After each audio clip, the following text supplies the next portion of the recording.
Welcome to the Boujee Multipreneur podcast. I'm your host, Hillary Hushower Jones. Tune into my show where we discuss how to attract more money so you can spend more money. Welcome back to another episode of the Boujee Multipreneur. I'm your host, Dr. Hillary Hushower, entrepreneur, chiropractor, consultant, and someone who is passionate about helping business owners build successful businesses without giving up the life they're trying to create. Over the past couple episodes, we've talked about making the shift from operator to CEO.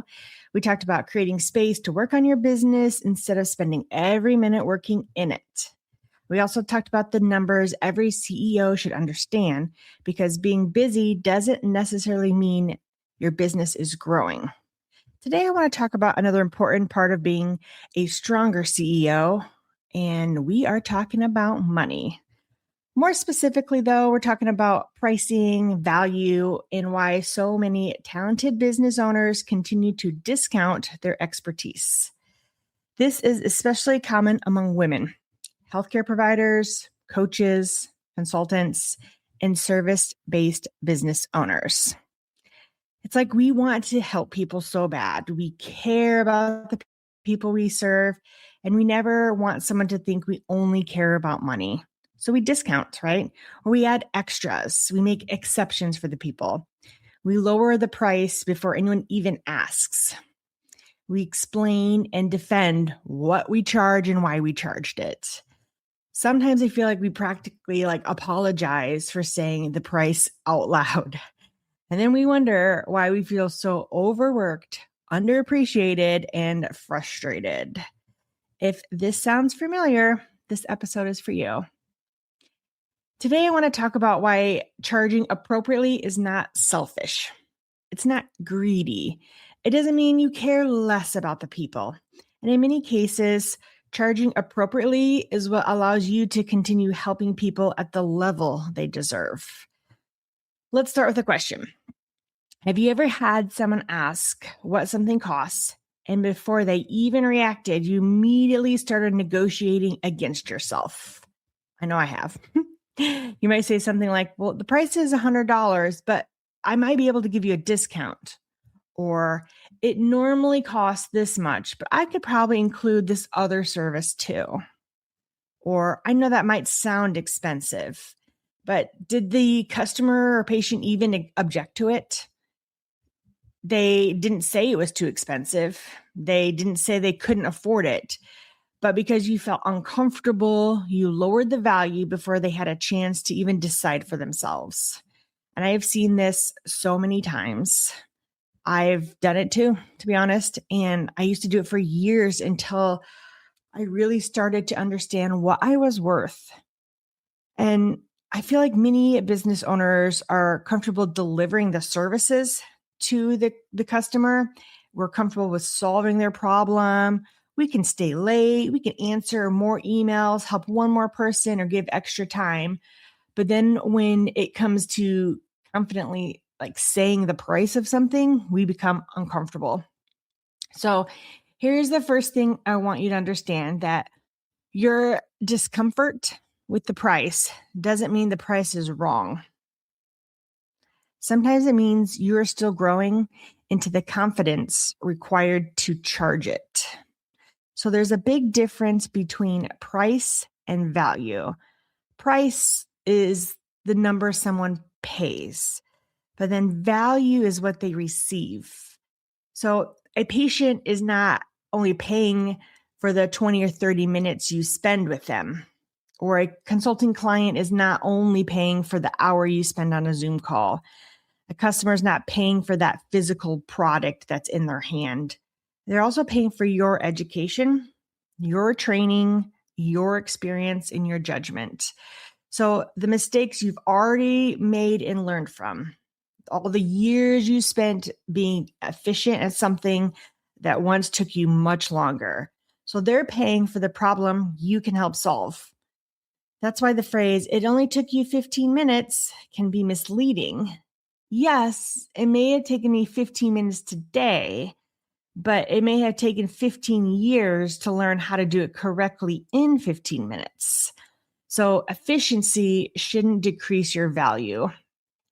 And I remember this a long time ago. I used to trade services with a massage therapist long time ago. And she would say, well, I give you an hour massage and your adjustments are only like 15 minutes. So I feel like I should get 4 adjustments for one massage.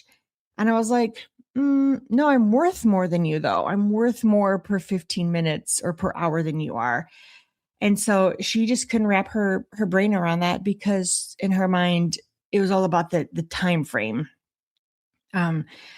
Needless to say, that relationship of trading services did not last.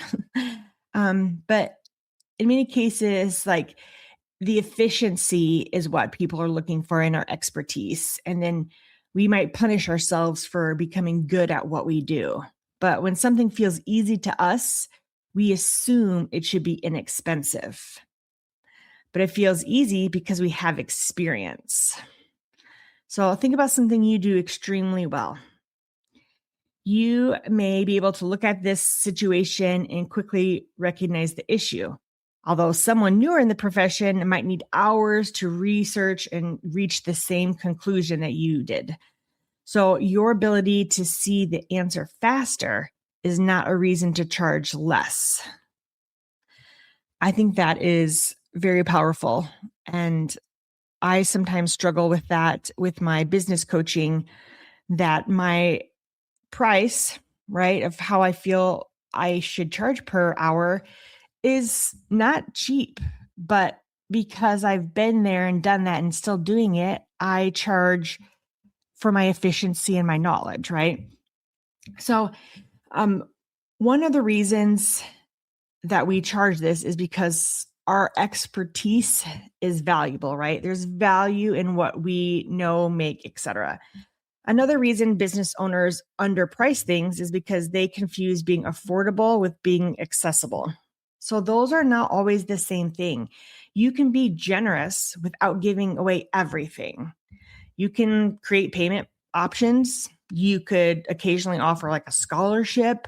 You could donate services intentionally. You could support community organizations. You could also maybe create a lower cost entry point to you. And you could share free education, but there's a difference between intentional generosity and constant discounting. So intentional generosity feels good, right? It's planned. It fits within your business, your budget, and it has a purpose. But constantly discounting often comes from fear.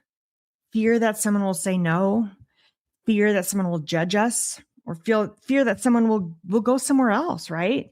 Fear that we're not worth what we are charging. But these are not price strategies. These are just emotional reactions. And emotional pricing makes it difficult to build a stable business. So, I want to be clear about something, that not every person is your customer either, right? That doesn't mean there's anything wrong with them.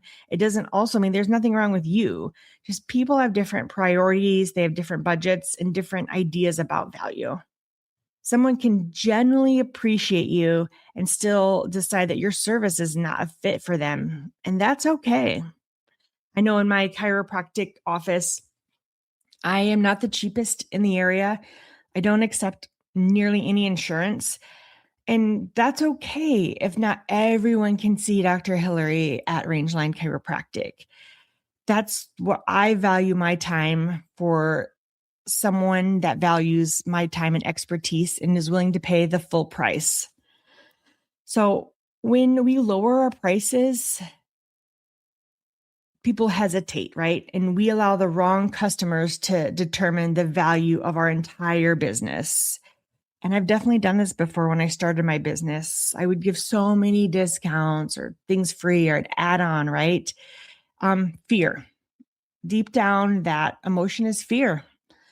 It's dangerous because your pricing not only affects you, but affects your employees. It affects your customer experience, your equipment, your marketing. If I don't charge the right prices, I can't have employees, or I can't pay the employees what they're worth. Like, I enjoy giving them bonuses and giving them raises. I enjoy that they're at the top pay level. I enjoy that my customers get like a 5-star experience, or sometimes I like to call it like the Ritz Carlton of chiropractic. I want them to have that experience if that's what they're looking for. And if they're looking for a cheap, quick option, then there's definitely other places to do that. But that's not my model and my goal. And as far as like the equipment, can you imagine if I had like really shabby equipment and ripped tables and the office smelled bad and there's old carpet and like wood paneling? I don't know. It's just, that's not the experience I want to give my patients. And so my equipment and the marketing, I mean, think about all the things that I would have to cut back on to give people the price that they may think they want, but they don't want that.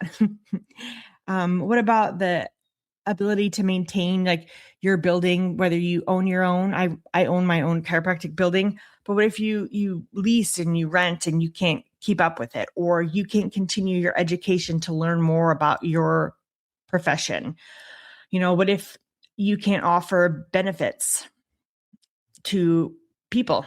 I don't know. I mean, anyone really. And it may affect like your ability to reward your team. And I think sometimes you really have to think about, it's not just you. It is the people that you are also paying. It's their livelihood too. So don't let your own fear affect someone else. Like, that's not fair to them. I know that when I had my first child, that's when things really turned around for me. And I was like, oh, I have someone else to support now that like needs me. I can't be giving away everything. Like, this is for her. Like, she needs to eat. Your price will fund the experience that you want to provide for them. If you want to hire the talented people and compensate them well, then that requires revenue, right? You want your employees to stay, to grow, to feel valued. It requires more revenue. You want updated technology, quality supplies, like a beautiful space, excellent customer service. That all requires revenue. And if you want enough support where you're not exhausted every day, that requires revenue too. So charging appropriately, in my opinion, is not about putting more money in your own pocket. It's about creating a healthy business. And then a healthy business can serve people longer and better versus an exhausted business barely surviving. I also believe that people often value what they invest in. And it doesn't mean the most expensive option is automatically the best, but it means the investment can create commitment. So think about something that you received for free and something you've intentionally chosen to purchase. Which went better for you? I always think about this like, I always pay for like a personal trainer. And do I know what to do after all these years? I mean, I'm in my mid-40s now. Do you think I know how to exercise? Yes. Do you think that I do it consistently? No. So I could ask people to give me and write me programs for free. I could look up things online for free, honestly. But when I pay for it, I will be there and I will do the work. So oftentimes if someone says like, oh, I'll give you free this or that, and I just value you, Hillary, I'm like, no, I want to pay, because paying in my mind equates a service that I need and want. And I'm always happy to pay because I always get better outcomes personally. But when, for instance, patients pay versus not paying, they show up. They participate more in their care plan. They follow through. They ask better questions, and then they take the process more seriously. So I know if you are in healthcare or coaching or fitness education, this client that you serve has a role in the outcome. So you can't do everything for them. They have to engage. They have to follow the recommendations. They have to participate in the process. So when people invest in themselves, it increases the participation. And like I said, like I see that in myself all the time. And I'm always like, no, I'll just pay. Like I need to do it. So again, charging doesn't mean that you have to be the highest in your market. And maybe you should also assume or stop assuming what the lowest price is that serves them best, because sometimes a low price can create confusion. People wonder, why is it so inexpensive? Is the service like lower quality? Is the provider inexperienced? Are they new? What's missing? Price communicates something. It creates an expectation, if you will. That's why your price and your experience need to match. Have you ever been to, I know ladies, you've been to salons where you've seen a stylist and there sometimes are like 3 levels, like a new stylist, an intermediate, and then the experienced ones are always more costly, right? Because their price reflects their experience. And it should, because what if you went to get your hair cut and colored by someone that was fresh out yesterday versus someone that's been doing it for 20 years and they charge the same price? Yes, maybe they could do the same thing, but a lot of us pay for that experience because we don't want anything ruined, right? So if you want to charge the premium price, though, I think that you should create the premium experience. So it doesn't mean that it has to be super luxurious or extravagant, but premium could be more thoughtful. It could be like clear communication. It's easier to schedule. It's a professional environment. You start on time. You remember all the details and you follow up. You do what you say you're going to do.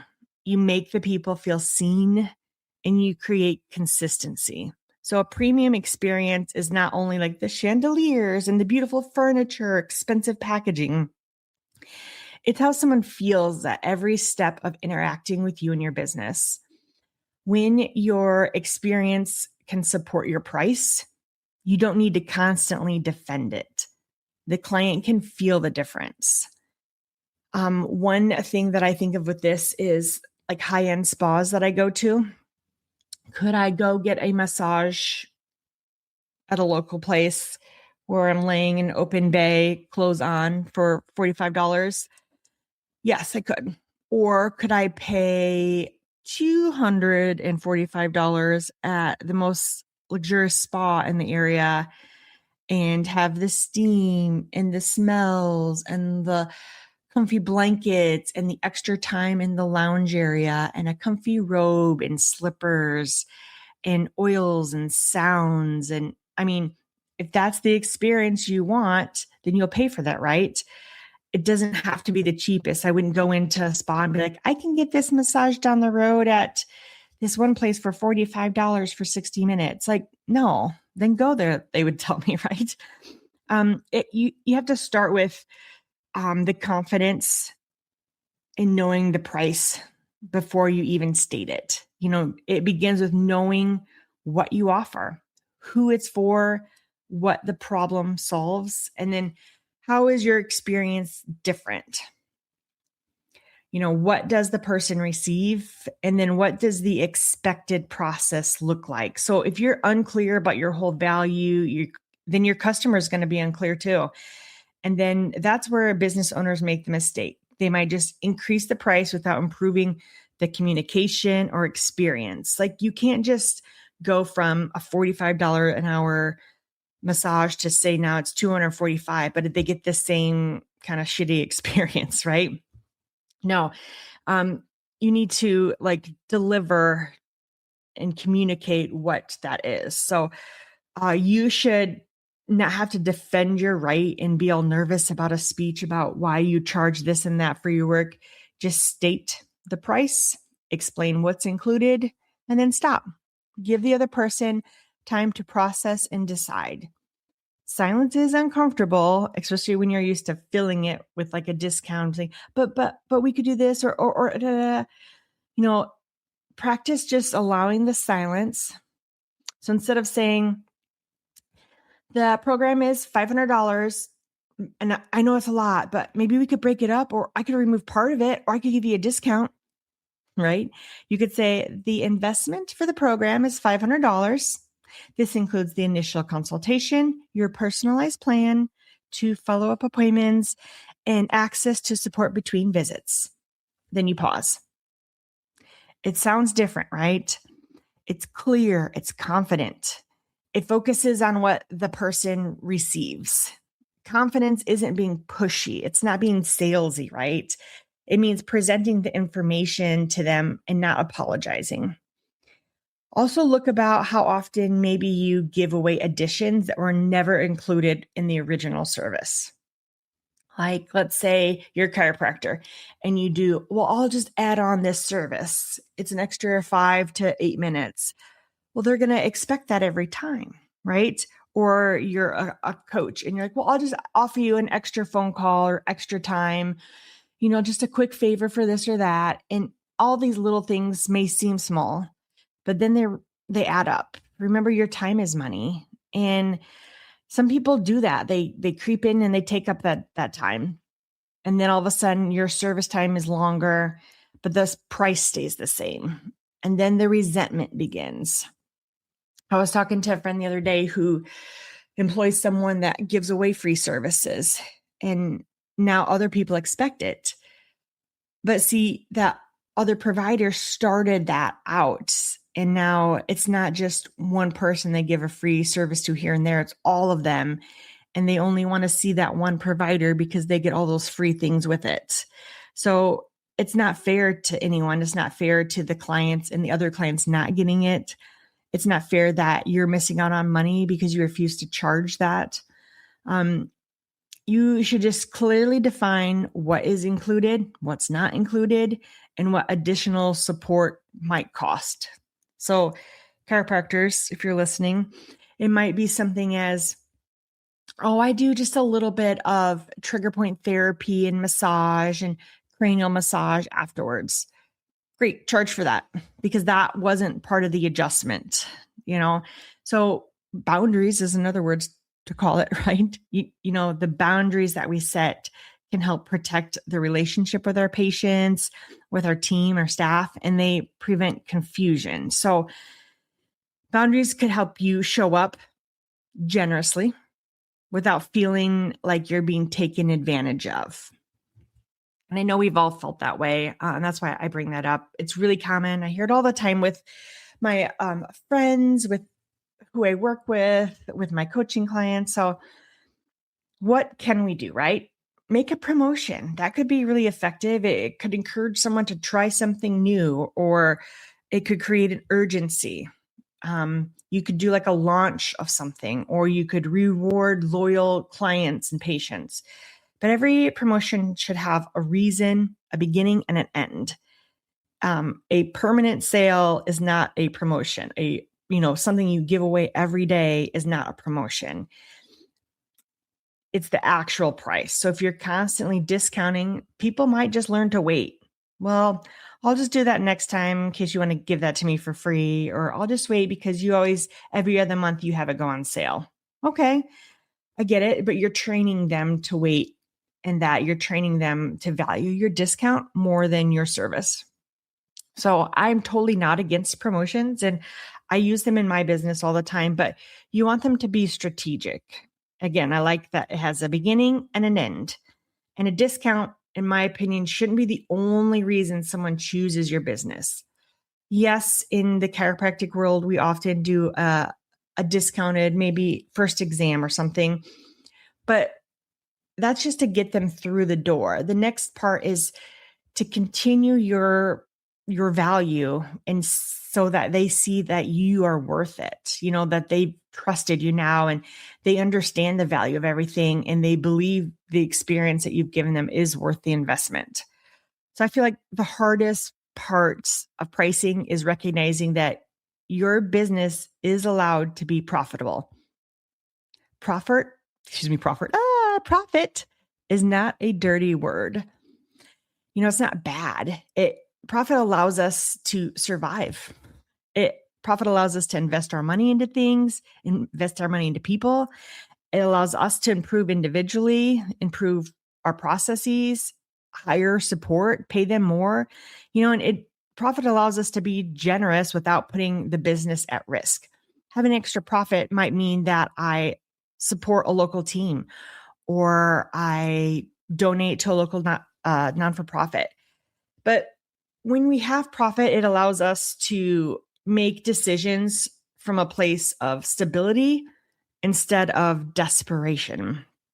So, like when a business owner feels guilty about profit, they create a business that looks successful from the outside, but financially it's fragile on the inside, right?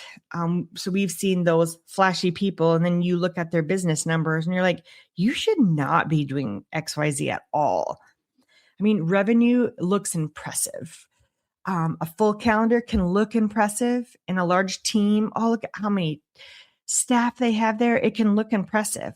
But if there's no profit at the end, then the business itself is vulnerable. You're not doing anyone a favor by creating a business that can't sustain itself. It doesn't help your clients, your employees, your own family, and definitely not yourself. So, how do you know whether you're underpricing yourself? Look at the numbers. It always goes back to the numbers, right? What does it cost to deliver this service?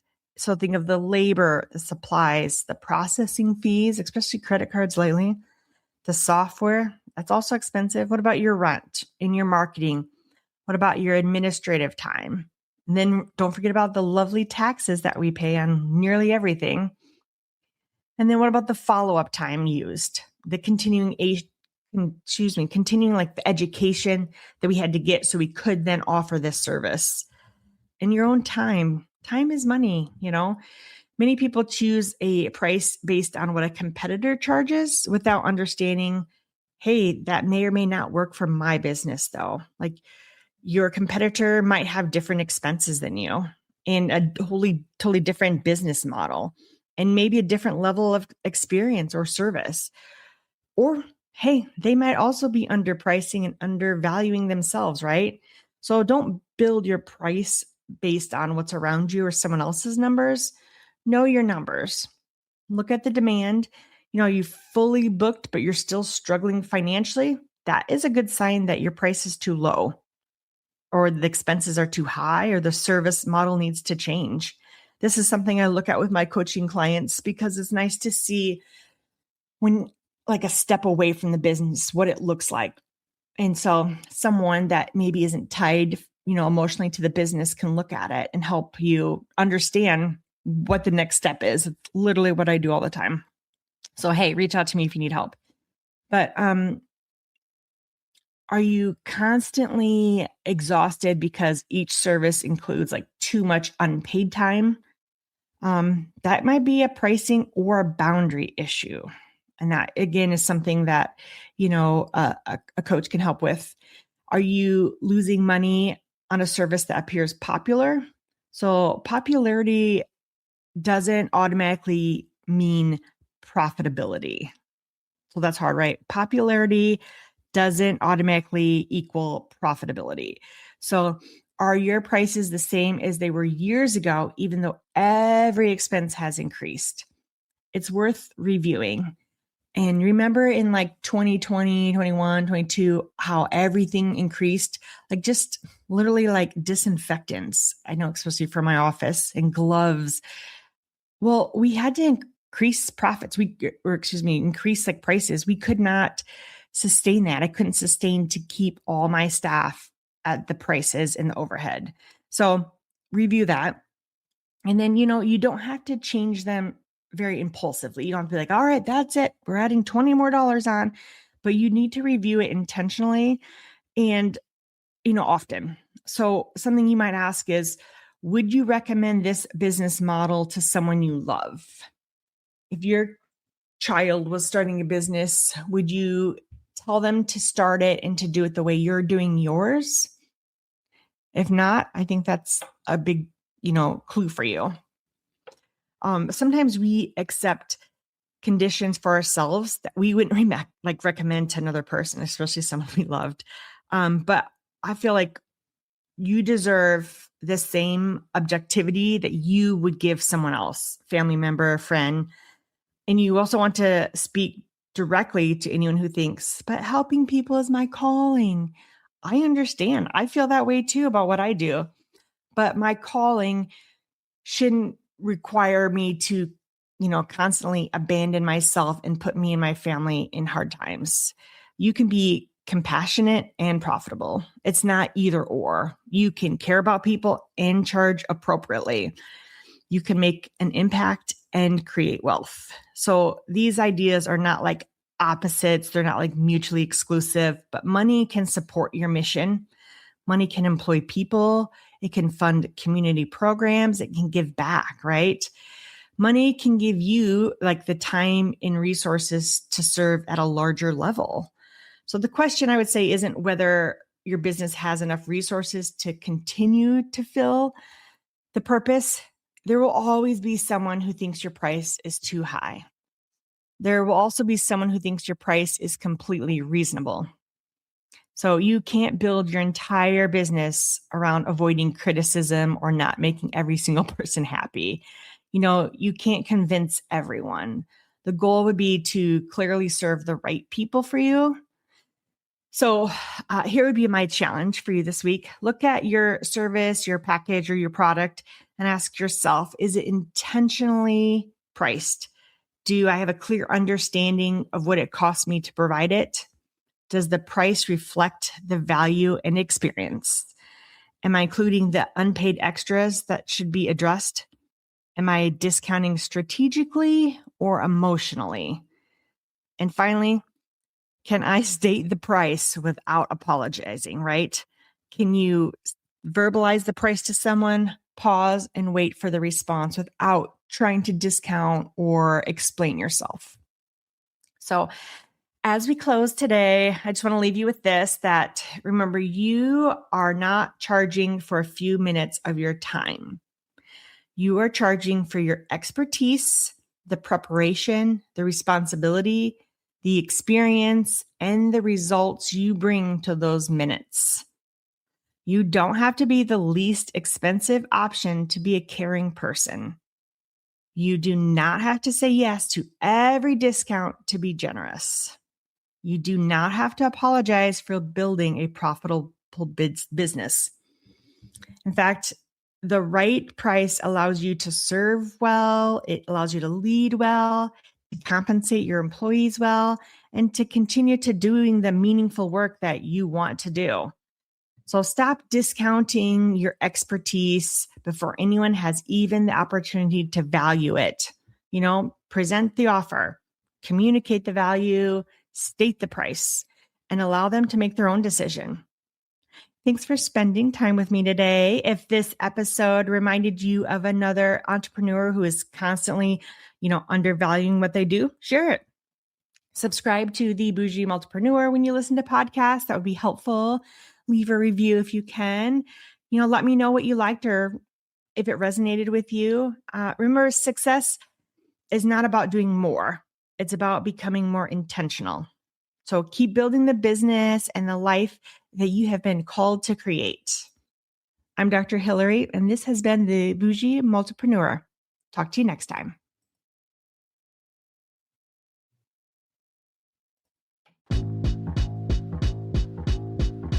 Click subscribe so you don't miss the next episode, and let's make some money.